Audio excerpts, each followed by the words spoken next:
That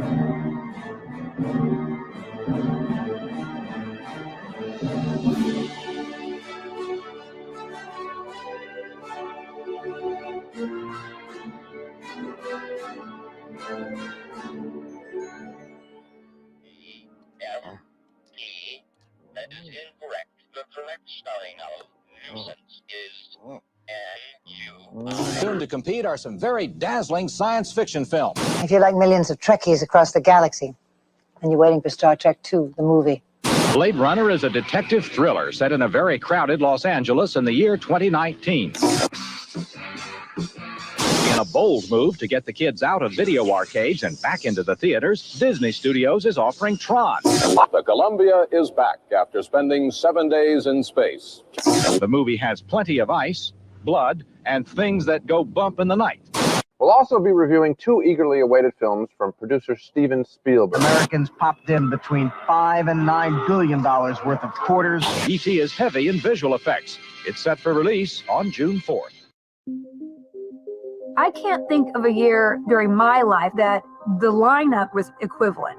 As far as depth of storytelling, epicness, significant storytelling. I've seen things you people wouldn't believe. They like to think back in the 80s. All those moments will be lost in time. There's still a little hangover from the 70s, and the 70s was, I think, a golden age. That was a time that just blew everything up. And so we were kind of reaping the rewards. Coming out of the 70s, there was more of a sense of character, the anti-hero and the everyman. Then all of a sudden, we're going to take that language and put it into genre. In the 70s, you had Jaws, biggest summer blockbuster ever. You son of a... Followed up 2 years later by Star Wars, which changed the world. That was, I think, where so many of us got hooked on movies, when Spielberg and Lucas changed everything. After 1977, it was game over. Star Wars. It is more than just a successful movie. It is a box office phenomenon. The film is breaking attendance records all over the country. Not since Jaws have so many people stood in line to see a movie. Star Wars was the gateway. We were hooked on sci-fi. That's what we talked about when we went to school. Box office was very much dominated by high concept ideas. Then in the wake of Star Wars, you had Superman the movie, you had Alien, you had other indie films like Dawn of the Dead and Phantasm, Halloween, and all of the studios are trying to figure out how can we duplicate both the indie success and the studio success of these one-off movies. We were doing very well in the 60s and 70s, but when Star Wars came out, I thought the major studios have figured out what we've been doing on a low budget, and they're taking these ideas, and we are going to be in trouble. They saw the stories of the fantastic had a really wide appeal and not just for a teenage audience. So they started making studio-level genre films. People were starting to feel they could do something interesting in a blockbuster template. The idea that you could make movies as varied as Poltergeist, E.T., and Blade Runner, it's kind of a maturing of the summer blockbuster. It's too bad she won't live. But then again, who does? A lot of which is science fiction. People want to see science fiction, and so we got to give that to them. And I think 82 is the year mass market science fiction blockbusters. That's the year their voice broke, if you will. You could certainly argue there were better years for cinema than 1982, but there's no greater geek year than 1982. There are a lot of great years for movies. You can look at 1939 with Wizard of Oz and Mr. Smith Goes to Washington. So many people look at 1977 as the greatest geek year ever, but really, when it comes down to it, 1982 is the greatest year ever for movies, period. Week after week, you have one classic movie after another that holds up 40 years later. The reason 1982 was such a unique year, it was a turning point in a lot of ways. It was this great moment where, for whatever reason, nerds accidentally won. It was just a great time to be a kid growing up. I think our imaginations were running wild. We loved these adventures. They were all pretty hopeful too. You know, the feeling of the films was something optimistic. As your teacher, Mr. Spock, is fond of saying, I like to think that there always are possibilities. They weren't cynical. Somehow that really affected us. There's a feeling to those movies. Aloha, Spicoli. Sense of wonder that is just in all of them. And that's something that to this day I chase and try to capture because you really want to pass it on to people. So when you're a kid experiences, it's about people, scenery, books, movies. That's what imprints on you. Works of art, for example, that you fall in love with, that are most lasting. You see Star Trek at age 12, if it's any good, it's going to be major. Or maybe even if it's not any good, it's going to be major. That's when you're really consuming art and movies and music that shape and mold you to who you become later on as an adult. You can't separate people my age from the movies of the early 80s because they're so part of who we were growing up. We were free-range kids. We got to go out. Parents were like, hey, man, come home when the sun goes down. Be home for dinner. My parents didn't know what I did. They just knew you had gone off for the day and you'd be home for dinner, maybe.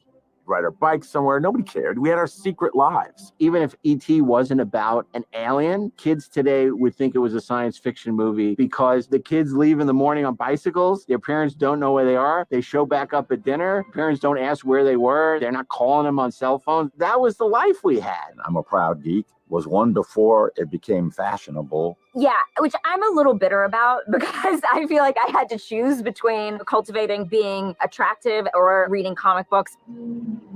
Look, an authentic voodoo doll. And now you can technically do both, and that's a little frustrating. Everything felt awesome, and the movies really reflected that.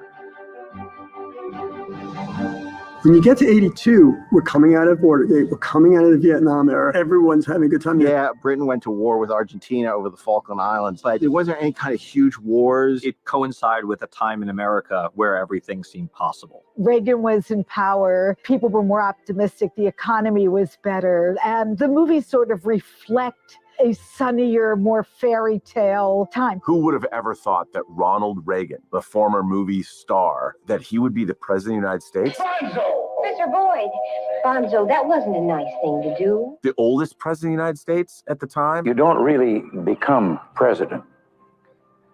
The presidency is an institution, and you have temporary custody of it. That was all part of it. It was all part of the fantasy landscape that we lived in. It was Morning in America. I wasn't politically aware. I didn't know about Ronald Reagan's sort of politics. I didn't know that I didn't agree with the politics. You just felt good to be American. The groundwork has been laid, and now we will move forward to capitalize on the tremendous potential offered by the ultimate frontier of space.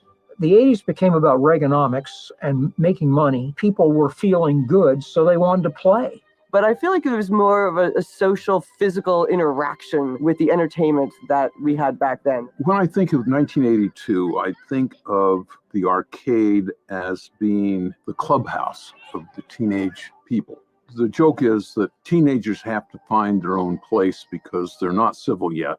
I love being a young teenager in 1982 because part of going to the movies is you had to go to the movies to see the movie. We didn't have the internet at our fingertips. We didn't have the opportunity to have everything on demand. You couldn't press a button and suddenly have these things appear. You had to work for it. You had to take a chance. Sometimes you'd ask the guy who sold you the ticket, what's good? Our idea of social media was standing online, waiting 3 hours to get into a film where we would talk about our enthusiasm, our excitement. It's the fun, the excitement. We get out here with all our friends and have a good time. And waiting in line is even a good time. And you're like, oh, I'm not going to see this movie today. Could there be a long line around the block? Why are movies called blockbusters? Because the anticipated movies have people lined up around the block. I did like when there were less choices and people watched movies together. The experience that you have when you're part of an audience is an experience that is intensely intimate and personal and collective at the same time. We've gone on this journey together. We have shared something. People we didn't even know next to us, laughing, crying, doing whatever it was, sharing that unifying human bond. Stepping back from what makes going to the movies magical, we have to look at entertainment as medicinal. It takes us out of our pain, it takes us out of our trauma, and allows us to go someplace where we can feel safe for those 2 hours and not worry about our troubles. These days, with the way the world is, there's a lot to escape from. So it's a good bet that many Americans this spring will be going to that galaxy long ago and far, far away. I think that's one of the things that whenever anybody dismisses fandom of any kind, my first thought is that you don't really understand what it is to hurt in a way as an adolescent and to find solace and safety. At that time, certainly for me, growing up in a very abusive home, movies were my safe space. Why wouldn't I want to stand in line to have that ticket to peace and escape? Recently, it's hard not to look back on 1982 and see it as a pioneering time for original stories. Some of the formulas that we would now say, oh, this is a formulaic movie, sometimes you were seeing that formula for the first time, in 82. Telling you, man, I've been in places like this before, and white cops came and with me and my friends. The only thing that stopped us from kicking their ass, they had guns and badges. It takes years of experience to handle a joint like this. You want to bet? As you move into this new decade and you've got the benefit of technology behind them, they were like, how do we make a story that people care about that also looks unbelievable, like nothing that's ever come before? There's nothing like that spirit of innovation when everything was new and iconic. The movies that got made are jaw-dropping. It was an unbelievable year for culture in America. It didn't feel that way at the time. I didn't think I'm in the midst of a golden, rainbow here. What about Swords of Glory? Crap. Amarillo? Crap. Sands of the Sudan? Crap. Benji, you want to see movies, get a job as an usher. The rest of us are here to write professional show business comedy. Now looking back, I say we'd be lucky to get half as many good films right now. It was kind of a magical time when the commerce was supporting art in a way that created lasting legacy films. So we get the best of all worlds because somehow culture and money meet around that time. You sort of see the auteurist filmmaking converging with the blockbuster mentality. So you have people like Paul Schrader doing Cat People for Universal. You have somebody like Nick Meyer doing Star Trek II. You have these really original visions merging with more commercial sensibilities. So many of these movies feel so personal, even when they're in the mainstream space. These film brats were telling you everything about what was important to them and what they had loved growing up. And that's what all these genre movies were. Could you even imagine what the conversations were like at that time? We're going to make an entire movie with puppets, no people. And it's going to cost just as much as a movie with people. It's going to be risky and crazy, and we're going to take chances. That's the spirit of we're going to do something that no one has done before. A lot of those movies in 82 would never be made these days because they are risky. Studios don't want to take risks the way that they used to. No one actually can make a creative decision without someone sitting down and doing a spreadsheet on it. I mean, when you look at 1982, the number of successes seem to really outweigh the number of failures. I would say to the people making the decisions, maybe take a few more chances. We're living in the age of IP and sort of IP hackery in a sense that like movies do not exist or have any sort of support unless they are an existing property of some kind. With the new way in which they decide what big movies are made, you'd never have a Star Wars today. You'd never have an Indiana Jones. Back then, these decisions on what to make were made with instinct, not algorithms. I went out with a movie a few years ago and all the studios said it was a great script, but they were passing on it. And finally, the very last studio that passed on it, I went to the head of the studio. I said, I don't understand this. Everyone's saying how much they love the script and no one's making it. Why won't you make it? And he said, well, it's not based on something else.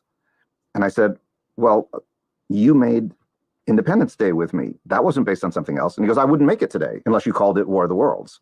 It's sad. And I think it ultimately hurt the movie business. There were over 9 studios at the time. I think there's 4 now. This consolidation really stifles competition. And the good thing about competition was everyone wanted to try to do something different. That year is when I was hired by Entertainment Tonight to be a film critic on their show. I think audiences are responding to sequels when the sequels are good.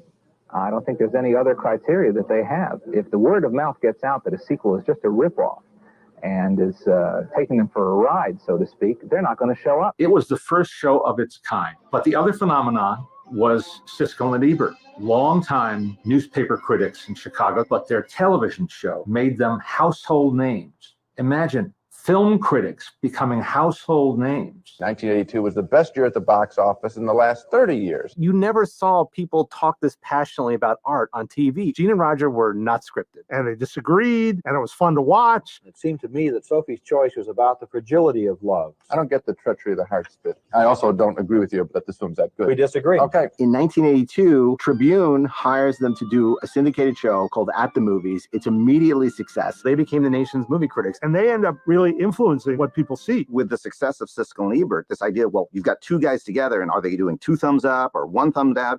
And suddenly it became about aggregation of 2 critics, which then led on to Rotten Tomatoes and this whole idea of aggregating critics.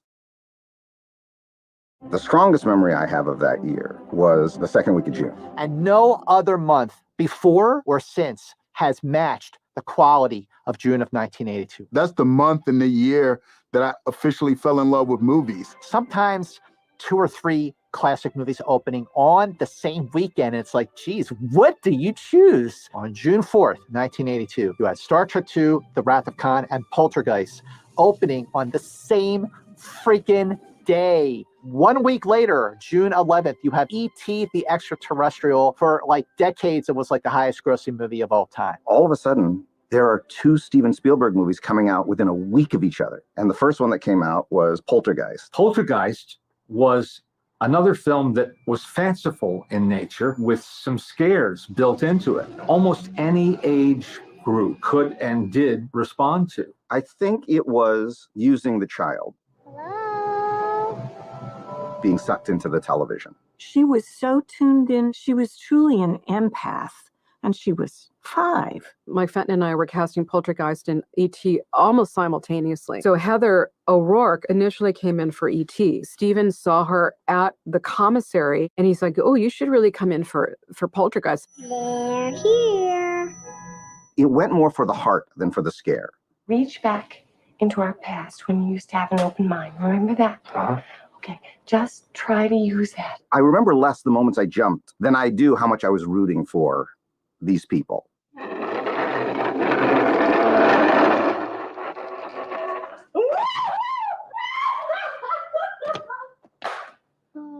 Stephen and Toby both felt very strongly that the family was the most important aspect. Good night, sweetie.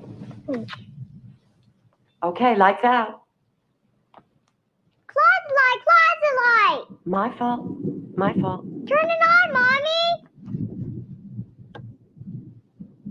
Toby really had a real sense of the horror, how to create the darker moods. But I think it was Stephen's influence to keep the family stuff really strong in the foreground. That was the key in all of Spielberg's movies, is that it really focused on the heart. Are you with us now?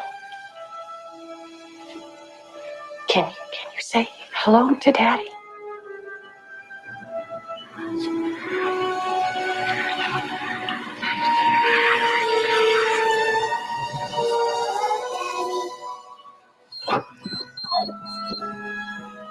Hello, sweet pea.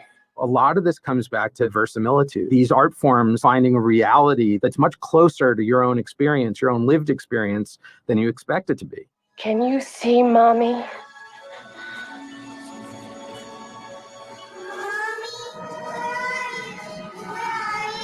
Why can't it be fantastic and very real at the same time? This sort of based the lifestyle on a lifestyle I'm familiar with growing up in suburban Phoenix, Arizona, in tract homes with cul-de-sacs and 2-car garages. And this suburban lifestyle breeds a certain kind of individual. Seeing the parents in their bedroom at night trying to hide a joint from the family. You know, I'd never seen that in a movie before. Hi, honey. Is everything okay?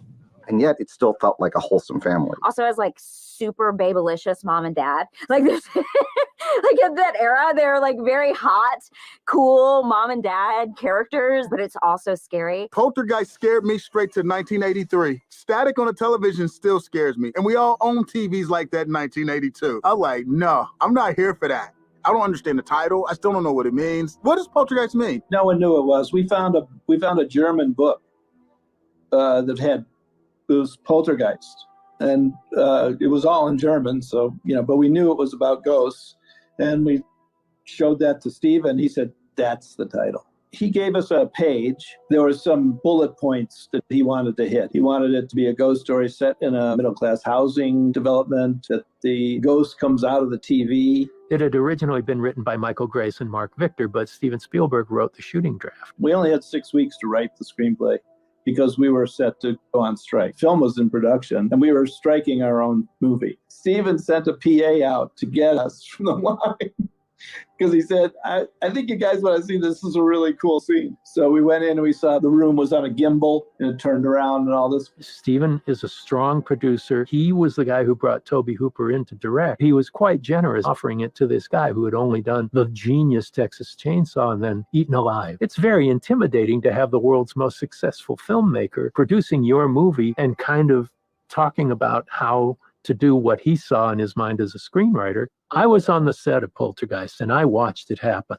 This thing is growing out of her, and it's getting larger and larger, and the shoulders are almost going up to the ceiling. Just when you begin to see the fingers, it goes, whoosh, breaks up like blowing a smoke ring apart in the air, and then goes shooting up into the area by location. He's an enthusiastic filmmaker.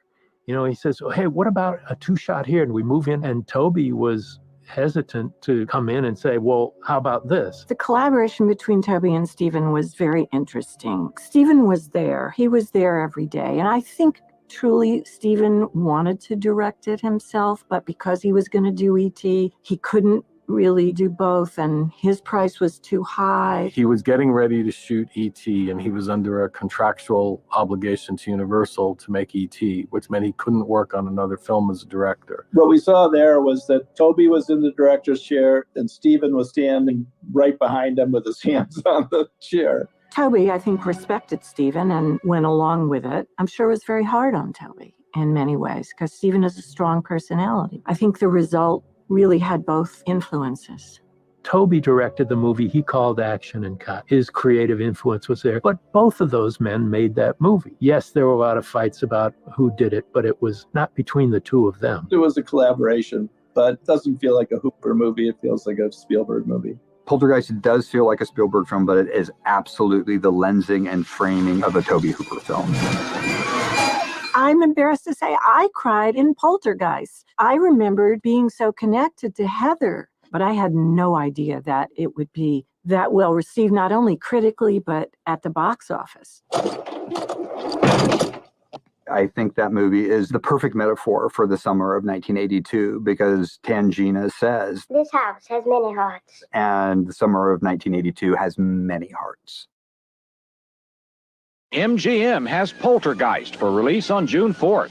This Steven Spielberg production is about a suburban family terrorized in their spooky new house. Poltergeist is anxiously awaited by those who like to have the heck scared out of them. They're here. Also from the mind of Steven Spielberg is E.T. the Extraterrestrial. Little is known about this film except that it stars a friendly alien lost and alone 100,000 light years from home. I had just joined the staff of a still new television show called Entertainment Tonight, or E.T., and along came a movie called E.T., the Extraterrestrial. What a glorious movie. A film that reminded the child inside you that there was still such a thing as wonder, that was a quality that you didn't have to discard just because you're growing older chronologically.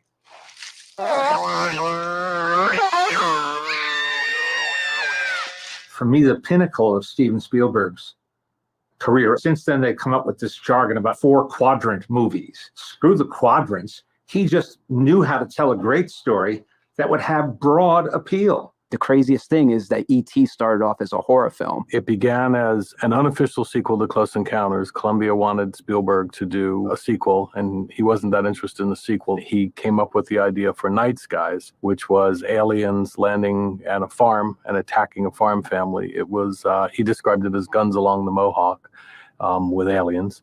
And it was a horror film. The screenplay was written by John Sayles. Ron Cobb was going to direct it. Steven Spielberg was going to be the executive producer. They had this basic idea based on research Spielberg had done when he was working on Close Encounters. This incident that had happened in a rural farm where the people claimed that they had been surrounded by these little ETs. And this is during the cattle and horse mutilation period. They're inside, the things are trying to break in, and fought them off with shotguns and various things. And Rick Baker took the time and designed these 5 aliens. They are pretty spectacular. The lead alien is pretty terrifying. He's got this long bony finger with a blade, and that's what he's cutting and dissecting the cattle with. There was a character in the story who was a friendly alien, and there was a young child in the story who was autistic. And Buddy and the autistic boy created a connection. When he's clicking with this alien, it's like touching, and John Sayles just nails these scenes of this alien and this boy while all this horror is going on. They had this plan, and it all kind of fell apart because eventually what Steven Spielberg realized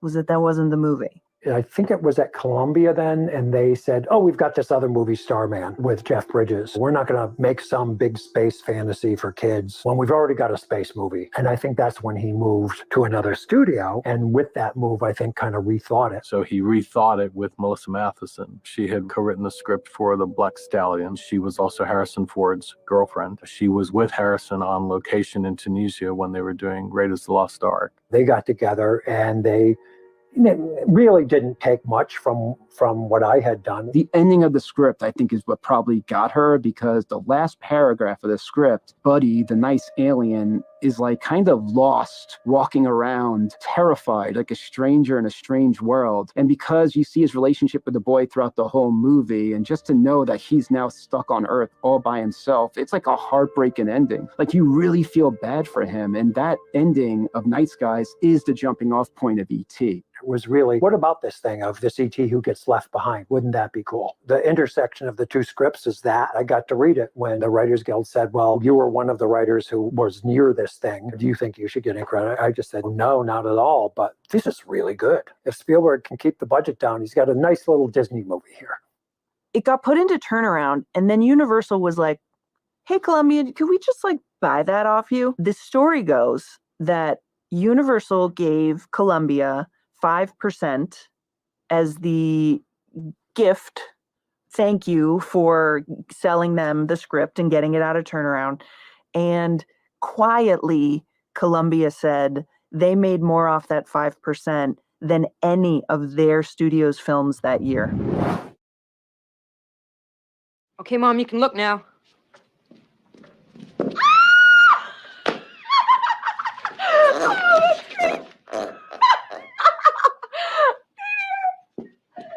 I auditioned for Used Cars, and I didn't get it. But Steven works very far ahead. He was already playing around with E.T., and he knew whatever adult appeared in there, he wanted them to be childlike. And so when E.T. came about, they called and offered me the role of Mary. They had me come over to the studio, and in a room behind a locked door, I read what was entitled A Boy's Life. And I remember calling my agents on a rotary phone and saying, I don't know how much this is going to do for me, but I think it's going to do a lot for the world. And I really want to be a part of this film. E.T. Home phone.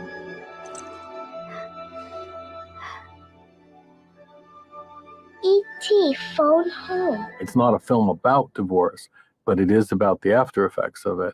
And that comes from Spielberg's own life as well. His depiction of families, like this incredibly naturalistic depiction that he had in Close Encounters and in Poltergeist, the fact that in E.T., that felt like the most real version of sitting around a dinner table to someone who had a brother and sister.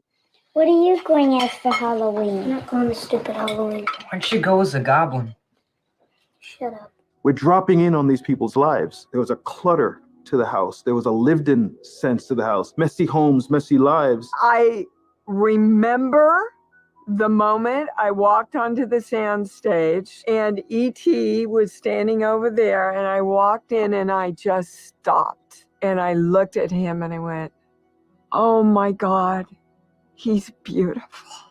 I mean, you just got him right away. All the love that the movie brings forward through him. Carlo Rambaldi did such an amazing job capturing the heart of who E.T. was in his face and his eyes. On three. 1, 2, 3. And cut. We all saw E.T. as another character that we worked with. And for the kids, Stephen went to incredible feats of keeping E.T. alive. He's really real. So why are all those wires? Those aren't wires, those are his feet. Did you know that? They would stick the hydraulic E.T. over in a corner. Oh, one day we found Drew talking to him. So after that, Stephen had 2 guys on that ET the whole time, so he could make movements and blink and do his head, so that Drew kept that illusion of life about ET. What ET represents, it's just imagination. And when the adults come, they're coming to destroy this kid's imagination. How other people are allowed to see ET, it's from Elliot being like, I want you to see my imagination. Grown-ups can't see him. Only little kids can see him. I remember Mike Fulmer and his team were building the miniature bikes, and I think it was Tom Sanamon sculpted the kids, and he had to sculpt a little ET to put in the basket. Well, on his desk were these photos of ET, and I remember looking at it going, oh my God, this is the ugliest thing I have ever seen. No one is going to see this movie. And I was so wrong. E.T. was done in secret. The teaser was just clouds with lights. You knew that it was going to be something to do with aliens, but you had no idea what E.T. was. Even I, who'd read Starlog, I'd read everything about E.T. I didn't know what it was about. Late May, they had theatrical sneak previews around the country, and it just so happened that in Fargo, they had one of these. So I went to the theater and had this experience with this movie.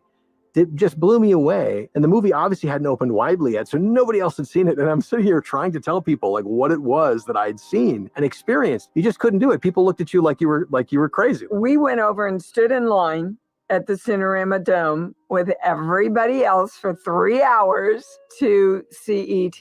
People were screaming, they were crying, they were applauding. It was the discovery of that summer. I'm getting chills even thinking about it. It was one of the most magically transporting movies I'd ever seen. No matter who you were or what ethnicity you were, you could see yourself in that story. That's what made E.T. so special. Like when Elliot takes off on the bike, that's not Elliot on the bike. That was me on the bike. That was me trying to get E.T. home. That's the gift that Steven Spielberg possesses. My acting teacher, who was this Cuban emigre who spoke very strangely, had seen a movie that changed his life. He said, I've seen the best performance by an actor ever. It is the E.T. E.T., be good.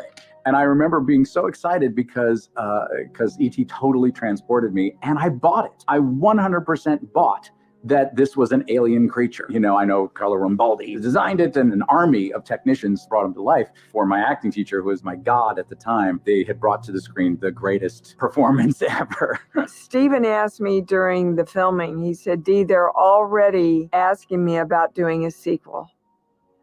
He said, what do you think? And I said, I think you should leave it the classic it's going to be. I'll be right here.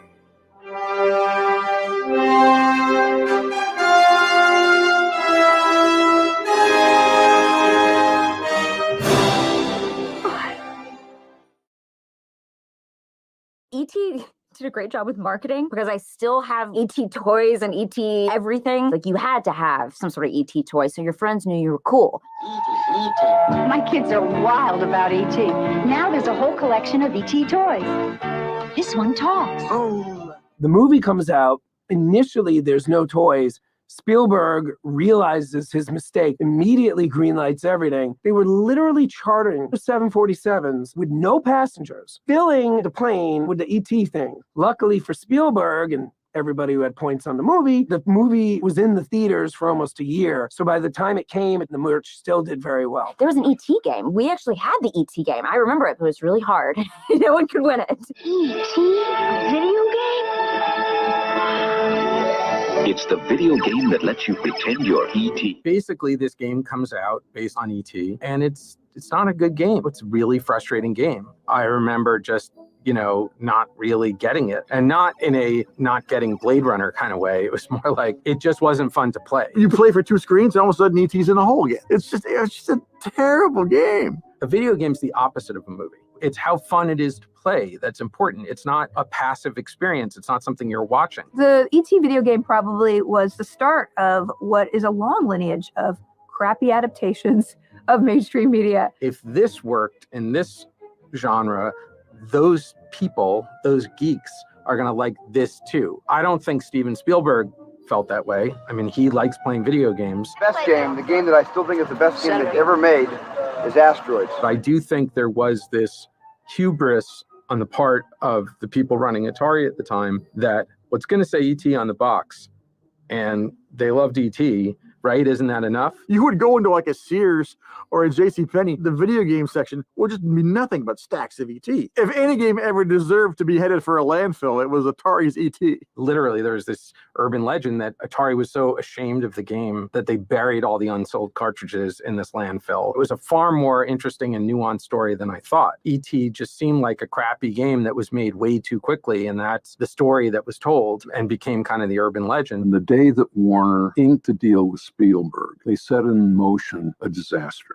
It was Atari trying to achieve sales through a license. Now at Toys R Us, the new E.T. cartridge, only $33.97. Help E.T. phone home with the Atari video game system. Now just $124.87. But it takes a lot of negotiating and a lot of time and such. And by the time they were done with a deal, it was scheduled driving a game development, which is never a good idea.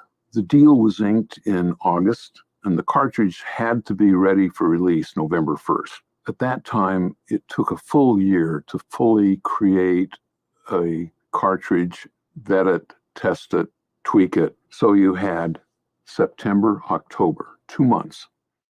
The probability of creating a good game in that amount of time is zero. And the creator of E.T. did a fantastic job for the amount of time he was given. He actually only had like 5 weeks, and we typically took 10 months. The heart of the creative process is the programmer.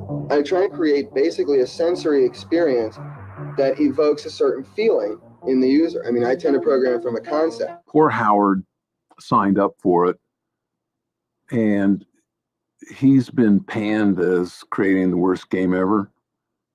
No. He created the best game ever that had ever been done in 2 months. Only from Atari. Made especially for systems from Atari. The video game that lets you help E.T. get home. Just in time for Christmas. Happy holidays from Atari. Video games were so important because it allows kids to feel like they are independent and they're having an adventure in and of themselves outside of their parents' control. It empowered a lot of people who are not necessarily good at sports to all of a sudden get street cred. 1982 is the peak for the video game, original early video game boom. First of all, you think about all of the great video games. One of my favorite games was Pitfall. Pitfall, designed by David Crane for Activision. It was Indiana Jones. They didn't call it Raiders of the Lost Ark, but that's what it was. I'll assume I was influenced to put it in a jungle instead of somewhere else because of a popular movie. No one ever seen anything like that before. I only had 8 bits to work with. But 8 looked into this story. Just last night, I was lost in the jungle with Pitfall Harry, surrounded by giant scorpions and man-eating crocodiles. There were 3 different consoles that were all very popular. There was the Mattel Intellivision. Just in television. How come all you ever talk about are sports games? Sorry? And television now has games like the arcade. I know. Magnavox Odyssey. More than 40 games in all. Odyssey, the excitement of a game, the mind of a computer. It was also the Atari 2600, or the VCS they called it back then. More color, more sound, and more action. And naturally, it's from Atari. Have you played Atari today? Atari was almost like the Apple of the time. It was huge. The reason why you see a big Atari logo in Blade Runner is nobody at the time would have ever thought Atari would go downhill. Well, I was watching Blade Runner, loved the movie. It was this vision of the future, and there was the Atari logo. And I said, yo!